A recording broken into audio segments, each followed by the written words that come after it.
Урматтуу кесиптештер, биринчиден авиа кырсыктан жабыркаган жана жакындарын жоготкон мекендештерибизге терең кайгыруу менен көңүл айтам. Мен бул кырсыктын себебине токтолуп кетким келип турат. Албетте азыркы учурда эл аралык жана башка адистер иштеп жатат. Алардын себебин аныктап чыкмайынча тигини же буну күнөөлүү деп айткандан алысмын. Бирок менин оюмча калың туман каттап, учу сызыгы көрүнбөй турганда аэропортту учакты конгонго уруксат бербеш керек эле деп айтат элем. Мен жеке пикиримде бул аэронавигация менен Манас аэропортунун катасы. Менин билгенимче Манас аэропортунун жетекчисинин кесиби боюнча юрист.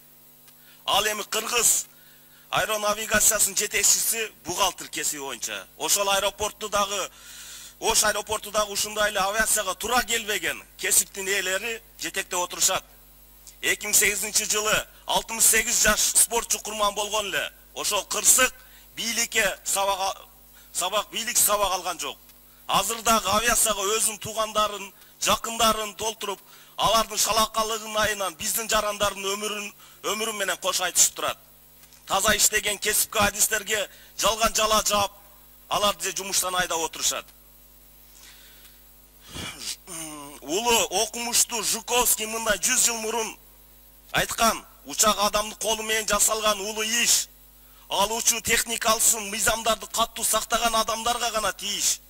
Ар кандай органдын же кесиптин ээси тийиш эмес деп айткан. КМШнын өлкөсүнүн арасында бир эле Кыргызстанда авиацияга эч кандай тиешеси жок, колунан иш келбеген адамдар тейлеп отурат. Тез арада өкмөт авиация тармагында кадр саясатын чечиш керек. Авиациянын кесибин аркалаган биздин адамдарды жумушка коюшубуз керек. Биздин мамлекетте Варшава конвенциясына кол койгон. Эгерде авиакомпания күнөөлүү деп табылса, жабыркагандарга компенсация иретинде $20,000 төлөнүш керек. Ар бир адамга, ар бир жабыркаган адамга. Ушундай эле Ош обласы аэропорту боюнча айтып кетсем, Ош аэропортун 78 миллионго реконструкция деп аэровокзалга айнек чаптырылган. Азыр болсо кеңейтебиз деп анын баарын бузуп, акчасы сапырылып жатат. Мамлекеттин акчасына ремонт жасалган депутаттык залды жасалма тендер аркылуу сатканы жатат. Эмне үчүн миллиондогон акча асманга чачылып, ага эч ким жооп бербейт. Эң биринчиден авариялык курушуу жабдыктарды, өтөртүрүүчү унааларды камсыздайт.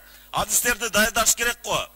Авиациянын асын түшүнбөгөн бул жетекчилерге негизги 5 мыйзамды эскертип коеюн. Биринчиси коопсуздук, экинчиси коопсуздук, үчүнчүсү коопсуздук, төртүнчүсү үзгүлтүккө учуратпоо, бешинчиси финансылык экономика деп.